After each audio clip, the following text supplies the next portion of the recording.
அங்க சரவணனுக்கும் யாழினிக்கும் வீட்டுல நிச்சயதார்த்தம்னு புனிதா சொன்னாங்க.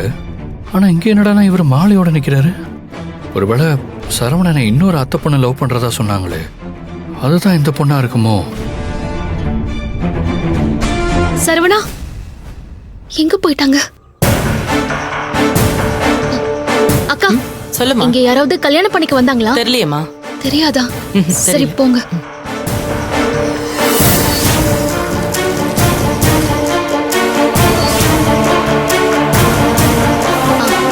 ஐயா, இங்க யாராவது கல்யாணம் பண்ணிக்க வந்தாங்களா?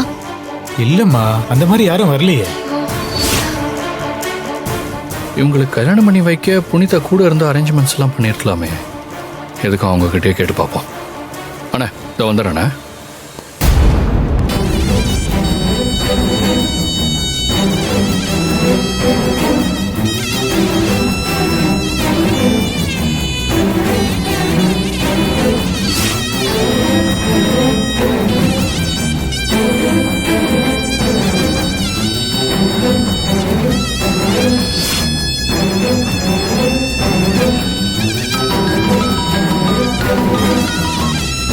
ஹலோ கபிலன்.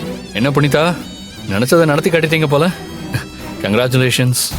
நீங்க என்ன சொல்றீங்க கபிலன்? எனக்கு ஒண்ணுமே புரியல. எல்லா பிரச்சனையும் மீறி துணிச்சல ஒரு முடிவெடுத்து சரவணனையும் தெய்வானையும் ஒண்ணு சேர்த்து வச்சிட்டீங்கல்ல, அதுக்கு தான் உங்களுக்கு விஷ் பண்றதுக்காக இப்ப கால் பண்ணேன். கபிலன், இங்க பிரச்சனை வேற மாதிரி மாறிடுச்சு. நானே டென்ஷன்ல கோவில்ல சுத்திட்டு இருக்கேன். கோவில்லையா? என்னங்க சொல்றீங்க? இந்த நேரத்துல கோவில் என்ன?